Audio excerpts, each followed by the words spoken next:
A sulcus and a gyrus are dips and grooves. So a sulcus is more of a dipped part of the brain, so it's more inward. And what I'm talking about here is the mushy part of the brain, of course. It's called a sulcus dip, gyrus groove.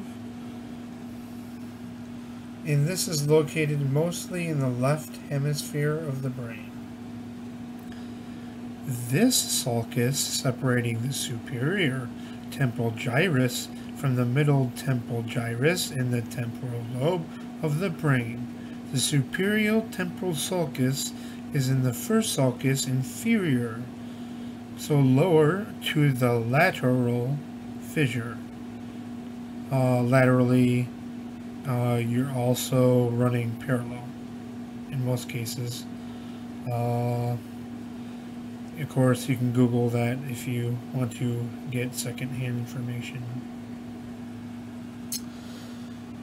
It is a multi-sensory processing capabilities, social perception, voices versus environmental sounds, stories versus nonsense speech, moving faces versus moving objects, biological motion, false belief stories versus false physical stories, phonological processing, perception of where others are gazing, where others' emotions are being directed,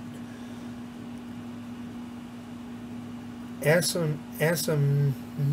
can't say that. It says asymmetrical. Does anyone know what that word is? Has anyone come across this word? Because I certainly haven't. It has the ass part of it. Asymmetrical. Asymmetrical. Asymmetrical. Asymmetrical. Asymmetrical. I'm glad we got to practice that for a second. Structural organization between hemispheres and found only to occur in the STS. I'm not sure what that is exactly, STS, but that's an important part of your brain. I label it as important because it is a part of your brain that is doing all this stuff that is. And it's not to say people with less brain matter can't do this. It's just to say that if you have a superior part of your brain that acts anything like its temporal sulcus, then you would get all these amazing abilities.